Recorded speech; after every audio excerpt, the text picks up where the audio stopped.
Hora Extra desta semana você vai saber que o teletrabalho, modalidade de trabalho à distância, ganha força no país, tanto no setor público quanto na iniciativa privada.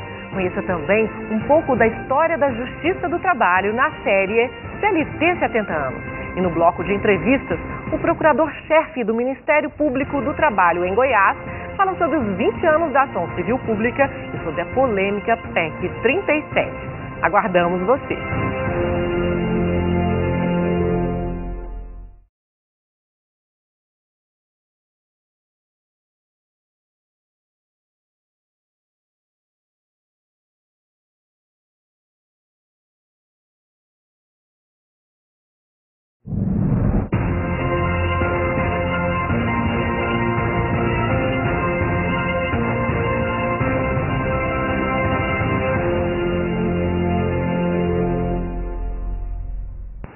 Começando mais uma edição do Hora Extra e neste programa você confere as seguintes notícias.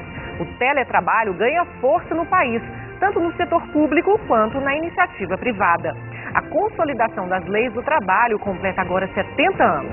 Conheça um pouco mais sobre a Justiça do Trabalho na série CLT 70 anos. E no bloco de entrevistas, o procurador-chefe do Ministério Público do Trabalho em Goiás, Januário Ferreira, fala sobre os 20 anos da ação civil pública e sobre a polêmica PEC 37. O teletrabalho, modalidade de trabalho à distância, ganha força no país, na iniciativa privada e no setor público. Confira. Guilherme Gondim, de 23 anos, já conquistou o primeiro emprego na modalidade do teletrabalho. Ele atua como designer e mídia social no grupo Kadoshi Brasil e tem de ir à empresa só 2 vezes na semana. Assim como Guilherme, mais de 19 milhões de teletrabalhadores no país, segundo dados do censo de 2010, passaram a ter, desde a promulgação da Lei 12.551 de 2011, os mesmos direitos trabalhistas de qualquer outro empregado que trabalha dentro da empresa. A lei modificou o artigo 6º da Consolidação das Leis do Trabalho e regulamentou o trabalho à distância no Brasil. A expectativa é que esse tipo de relação trabalhista cresça ainda mais no país. A primeira é que eu evito deslocamento. Goiânia está se tornando uma cidade com um trânsito cada vez mais pesado. Acabo perdendo 40 minutos, sendo que eu trabalho a 4 km, 5 km da minha casa. Então eu acabo perdendo muito tempo devido ao trânsito. Em casa eu tenho comodidade, eu posso ficar mais à vontade. Não tem aquela pessoa que fica em cima de mim, me monitorando o tempo inteiro. Eu não tenho que necessariamente colocar uma roupa que não seja confortável. Então eu fico mais tranquilo. Se eu quiser ir para a cozinha comer, eu vou comer. Se eu quiser fazer qualquer coisa, eu posso fazer. O advogado Rafael Cortes, e presidente da Associação dos Advogados Trabalhistas de Goiás, AGATRA, afirma que a Lei 12.551 reconheceu de forma expressa o trabalho remoto e que o trabalhador à distância tem os mesmos direitos de quem exerce sua atividade dentro da empresa. É interessante a gente observar que, com a última alteração do artigo 6º da CLT, isso tinha um pouco de discussão e tentou apaziguar mais, o que de fato vem contribuindo para diminuir um pouco as dúvidas que tinham em relação ao teletrabalho. Mas, em suma, o trabalhador estando no exercício das suas funções na empresa ou no exercício das suas funções na sua residência, os direitos são os mesmos. Pagamento de FGTS, pagamento de férias, pagamento de 13º, todos os direitos são iguais. Ou aqui o que nós temos uma peculiaridade, que é um caso mais complicado, que acaba gerando um pouco mais de discussão, é em relação ao trabalho em sobrelabor, que é o regime de horas extras. Evidentemente que a pessoa estando dentro da empresa, ele tem um cartão de ponto ou tem a fiscalização direta da empresa. Ou se ele estiver na residência dele, ele nem sempre tem essa fiscalização direta. Aí, neste caso, se ele fizer uma jornada excessiva, cabe a ele futuramente se sentir prejudicado, ter a prova para entrar na justiça e requerer alguma diferença nesse sentido. Por quê? Porque presume-se, como ele está realizando o trabalho à distância, longe da fiscalização direta do empregador, o empregador não tem o controle efetivo da jornada dele.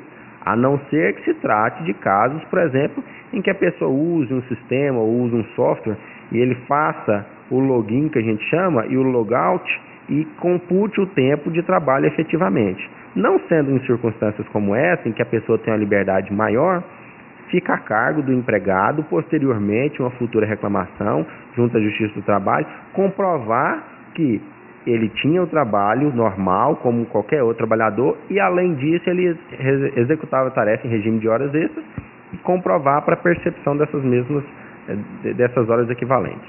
No Brasil, há diversas organizações que adotam o teletrabalho nas áreas de vendas, consultoria, criação, engenharia e prestadores de serviços, principalmente na área de tecnologia da informação, além de executivos de grandes empresas e, recentemente, televendas e teleatendimento. O setor público também já aderiu ao sistema. É o caso do Tribunal Superior do Trabalho e do TRT de Goiás, que decidiram regulamentar o teletrabalho entre seus servidores. A consolidação das leis do trabalho completa agora 70 anos e, para comemorar a data, o TRT de Goiás preparou uma programação especial. Hoje você assiste ao primeiro capítulo da série CLT 70 anos, com o tema A Criação da Justiça do Trabalho no Brasil e o surgimento da CLT.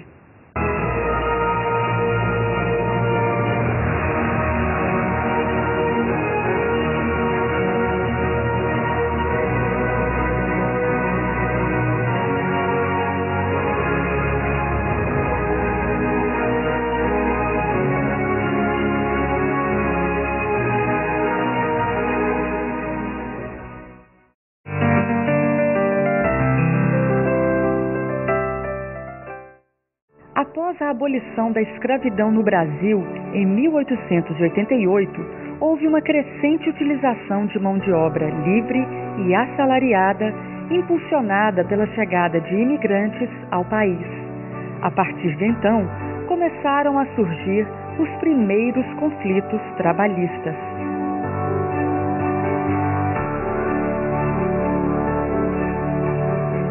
O movimento operário começava a ganhar força no cenário político nacional. Diversas leis trabalhistas foram aprovadas nesse período. Outro passo decisivo para a criação da Justiça do Trabalho no Brasil veio com a Constituição de 1934. O documento trouxe normas para proteger os trabalhadores, como salário mínimo, jornada de trabalho de 8 horas, repouso semanal, férias anuais remuneradas e indenização por dispensa sem justa causa.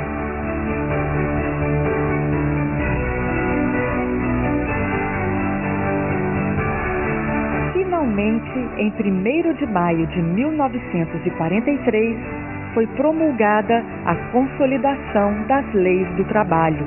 A CLT foi o resultado de um processo de lutas e conquistas de direitos dos trabalhadores e que reuniu e ampliou a vasta e dispersa legislação trabalhista produzida ao longo de décadas. O trabalhador brasileiro possui hoje o seu Código de Direitos, a sua Carta de Emancipação Econômica. A importância da CLT na história do direito do trabalho é notória pela influência que exerceu, revelando uma técnica processual simples e rápida na solução dos conflitos. Nesses 70 anos, a CLT passou por atualizações, revogando normas anacrônicas e inserindo outras, prova de que a CLT vem acompanhando as mudanças sociais e tecnológicas do país. E no próximo bloco você confere a entrevista com o procurador-chefe do Ministério Público do Trabalho em Goiás, Januário Justino. Ele vai falar sobre os 20 anos da ação civil pública e sobre a polêmica PEC 37. Veja a seguir.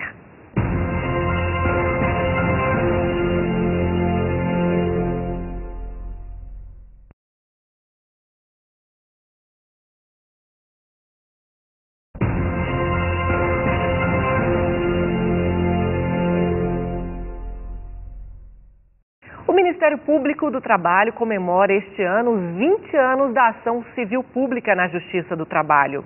Graças à atuação do parquê na efetivação dos direitos dos trabalhadores, até mesmo na fase pré-contratual, a Justiça do Trabalho deixou de ser apenas a Justiça dos Desempregados.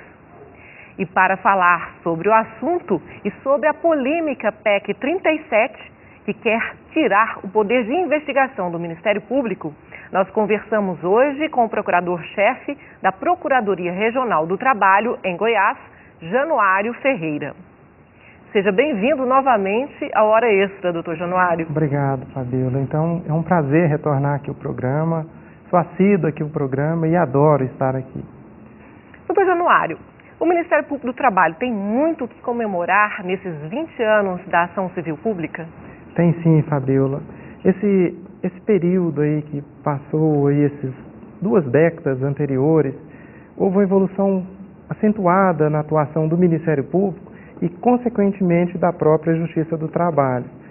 Voltamos aqui a 10 anos atrás, enquanto as ações do Ministério Público, elas passavam assim desapercebidas perante o Poder Judiciário trabalhista. Mas com o advento da Lei Complementar 75, em 1993, houve uma mudança acentuada em que a atuação do Ministério Público do Trabalho, ela passou de órgão interveniente, aquele que exarava parecer, para órgão agente, ou seja, aquele que investiga e propõe as ações. Consequentemente, essas ações começaram a ser ajuizadas perante o Poder Judiciário Trabalhista. E isso fez com que surgissem muitos questionamentos acerca da legitimidade do Ministério Público para propor essas ações e também da Justiça do Trabalho para decidir, ou seja, da competência da Justiça do Trabalho. Isso em razão da divisão ou da separação dos interesses tutelados por esse tipo de demanda, que são os interesses difusos, coletivos e individuais homogêneos. Então, essa situação ela só foi um pouco assentada em 2002, com o julgamento no Supremo Tribunal Federal de um recurso em que questionava a legitimidade do Ministério Público em propor esse tipo de ação na defesa desses interesses. O Supremo entendeu que o Ministério Público era legítimo e independia, inclusive, o instrumento utilizado, ou seja, havia utilizado, se ação civil pública ou ação civil coletiva. Assentado esse posicionamento, essas questões que ficavam todas em preliminares passaram a ser debatidas e envolvidas a questões somente de mérito. Daí surgiu, para valorizar um pouco mais a demanda ministerial, as chamadas tutelas coletivas, ou seja, a antecipação dessas tutelas, ou seja, liminar ou na sentença, e que dava efetividade, e que dá efetividade às demandas coletivas. Isso porque, se formos aguardar a decisão trânsito em julgado, depois de vários recursos, talvez, quando fosse retornar aquele objeto, aquele bem jurídico tutelado, talvez não tivesse mais importância, já tivesse perdido.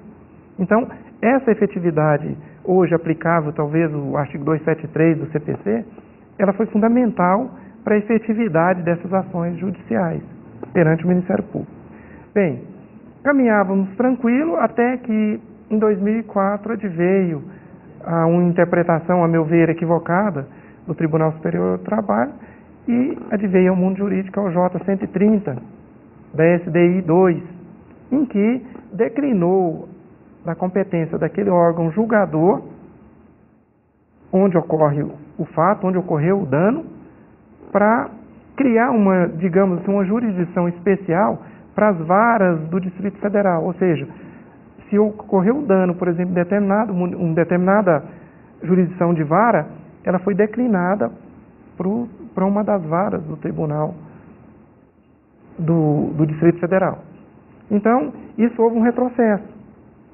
Causou insegurança jurídica e fez com que diminuísse a atribuição do Ministério Público. Porque, veja bem, naquele momento, uma ação, um dano ocorrente, por exemplo, que ocorreu em Jataí, na jurisdição da vara de Jataí, deveria ser julgado em Brasília, né? Se ele ultrapassou, por exemplo, e alcançou um outro município de outro estado, ele tinha que ser julgado em Brasília.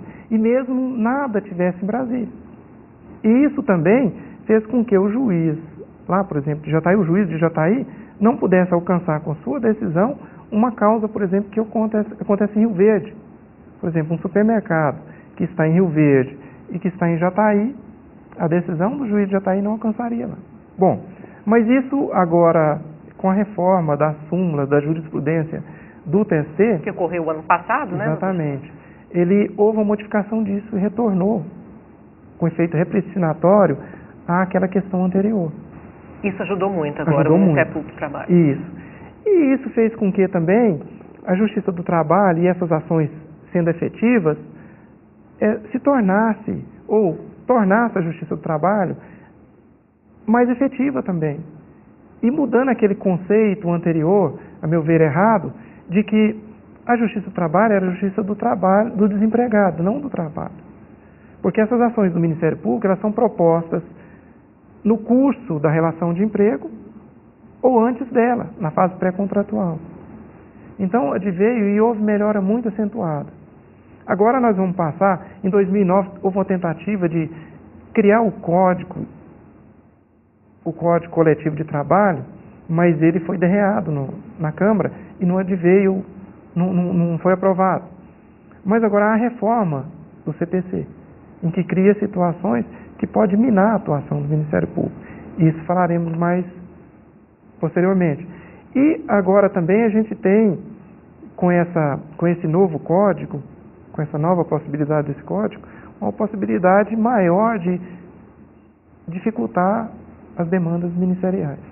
Bom, voltando um pouquinho então à ACP, para a gente aprofundar mais o assunto.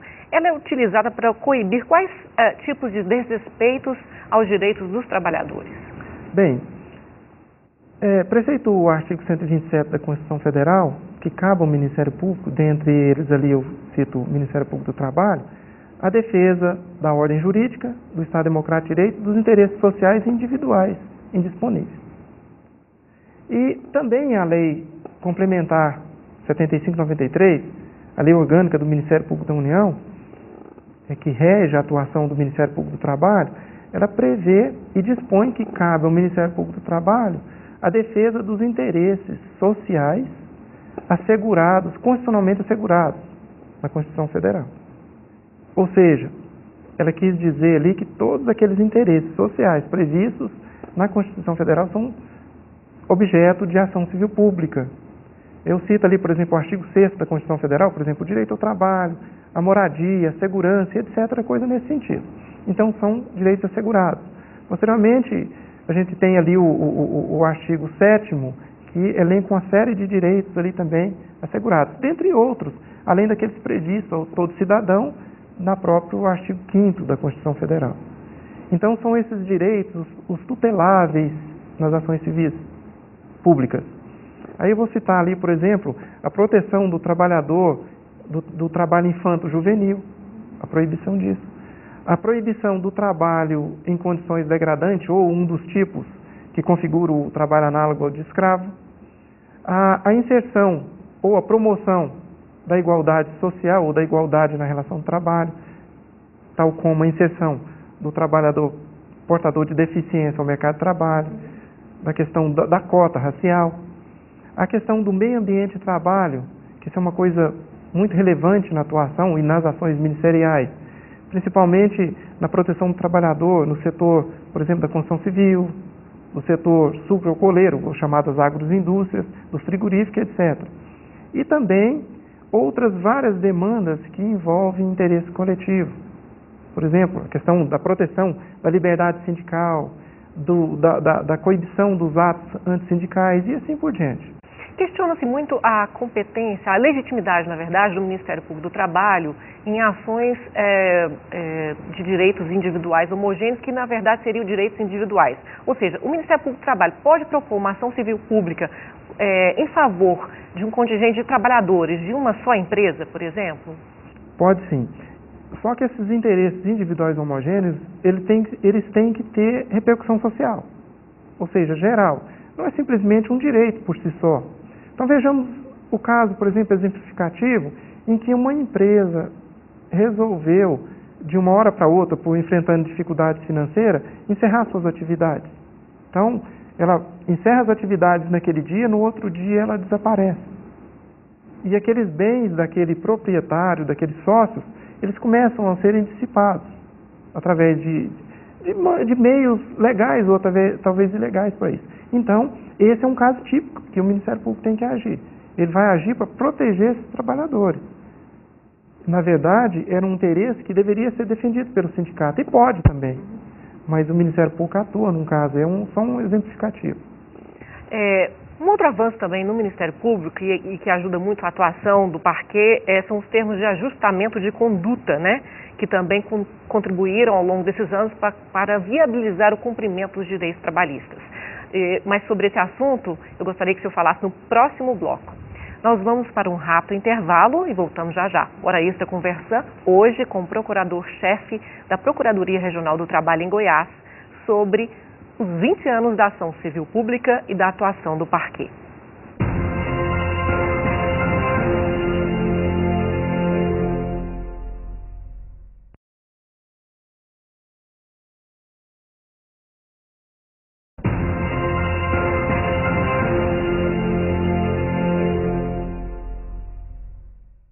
Hora Extra está de volta. Hoje conversamos com Januário Ferreira, procurador-chefe da Procuradoria Regional do Trabalho em Goiás, sobre os 20 anos da ação civil pública. Doutor Januário, os termos de ajustamento de conduta também contribuíram para viabilizar o cumprimento dos direitos trabalhistas ao longo desses 20 anos? Muito, Fabiola, porque os termos de ajustamento de conduta, eles equiparam administrativamente, guardadas as devidas proporções, a sentença judicial. Porque ele tem, às vezes, efeito mais eficaz do que a própria decisão judicial. E isso faz com que a atuação do Ministério Público se multiplique, e isso não é visto. Mas eles têm uma efetividade de alcance coletivo, alcançam trabalhadores nas mais diversas regiões do país. E são vários os termos de ajustamento de conduta firmados pelo Ministério Público no dia a dia, que tem, inclusive, advém do inquérito civil, natureza coletiva e alcança uma massa enorme de trabalhadores. Doutor Januário, as propostas que constam do projeto do novo Código de Processo Civil propõem alterações na atuação do Ministério Público. Uma das críticas que são feitas é com relação ao incidente de resolução das demandas repetitivas. Quais seriam as implicações caso fosse aprovado esse incidente? Bem, essa proposta de reforma do Código de Processo Civil, ela tem por objetivo dois aspectos, que seria, por exemplo, a questão da segurança jurídica e da isonomia, no qual há um efeito assim, quase que vinculante entre as ações, e também a celeridade processual, que esse é o objetivo de todas as reformas até hoje propostas. E esse incidente de resolução de demandas repetitivas, ele visa, por fim, fazer com que essas ações existentes, tanto individuais como coletivas, consideradas paradigmas com outras já em tramitação, desde guardadas as mesmas questões jurídicas, de fazer com que seja decidido tudo de maneira uniforme. E isso, a repercussão de tudo isso, na minha concepção ainda, não tem que haver uma construção jurisprudencial para se formar um posicionamento mais adequado, mas ele é danoso para a própria sociedade, porque ele prevê que esse incidente pode ser provocado pelo juiz, pelas partes, aí eu digo empregado e empregador, pelo Ministério Público, pela própria Defensoria Pública da União, ou uma defensoria, dependendo do caso, e mesmo ela não fazendo parte do processo. Ele, detectando a existência de uma ação, inclusive individual, inclusive proposta por um trabalhador, utilizando o jus postulandi, esse mesmo trabalhador pode pedir ao presidente do tribunal que considere aquela demanda paradigma com as demais. E há uma paralisação desse processo. Porque demais processos. Exatamente. E esse processo ele é levado ao tribunal para instrução. De certo modo, uma investigação também, que você vai ter que colher provas, que só no inquérito seria possível. E isso faz com que o julgador ele passe ao mesmo tempo investigar e julgar, coisa que nem mesmo nos países onde é previsto que o Ministério Público se confunde com a magistratura, aquele que investigou não julga. Caso da Itália, por exemplo. E há, inclusive, no âmbito do Ministério Público, a paralisação dos inquéritos civis. Por quê? Se o Ministério Público está investigando determinada questão jurídica e uma ação é proposta na Justiça do Trabalho e provocou um incidente de resolução, faz com que haja uma paralisação daquela investigação do Ministério Público. E isso obsta a ação do Ministério Público e deixa de atuar naquele caso, como órgão agente, e passa a ser simplesmente como órgão interveniente. Realmente prejudica a atuação do Ministério Público. E além dessa proposta do CPC, também tem a polêmica PEC 37, que pretende tirar o poder de investigação do Ministério Público. Houve várias manifestações esse mês contra a aprovação da PEC e ela representa realmente um retrocesso para o país e para o parquê? Bastante. Eu não vou nem utilizar a questão de retrocesso para o parquê, porque me questionaram a quem interessa essa PEC. Eu não vou faltar a ética aqui e dizer a quem não interessa, a quem interessa, mas posso dizer a quem não interessa, que é a sociedade. Essa sim será prejudicada se essa PEC vier a ser aprovada. Ela insere o artigo 10, o inciso 10, no artigo 144 da Constituição Federal, em que cria o monopólio da investigação criminal só por policiais civis ou pela Polícia Federal. Ou seja, significa que o juiz detectando, vamos utilizar o artigo 40 do Código de Processo Penal, em que o juiz detectando uma situação que configure crime, qualquer juiz, ele tem que remeter aquelas peças para o Ministério Público para oferecer denúncia. A denúncia é crime. E com esse monopólio, como não houve participação da investigação do policial civil ou da Polícia Federal, evidentemente que essa prova não tem valia.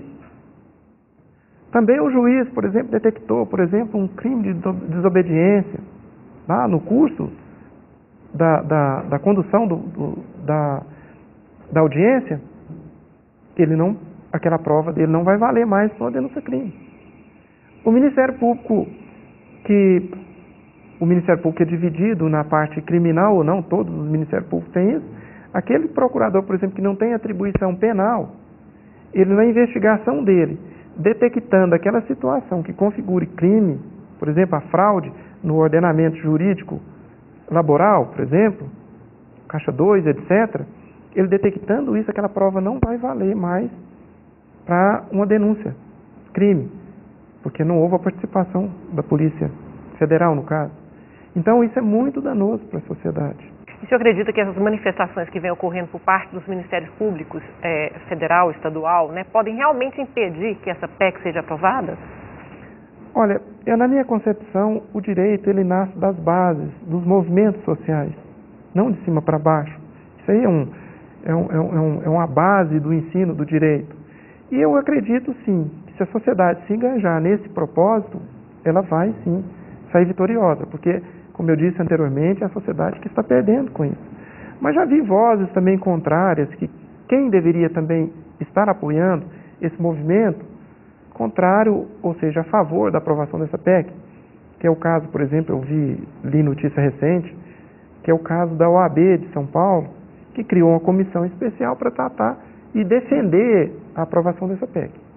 Então, é uma situação preocupante em que os movimentos vão ter que engajar mais para não seja aprovado esse projeto de emenda constitucional. Muito obrigada pela entrevista, doutor Januário. Bom, o Hora Extra fica por aqui. Hoje conversamos com Januário Justino, procurador-chefe da Procuradoria Regional do Trabalho em Goiás, sobre os 20 anos da ação civil pública e sobre a polêmica PEC 37. Até mais, obrigado por sua participação e continue a acompanhar as notícias do TRT de Goiás pelo Twitter e pelo Facebook. Até a próxima semana.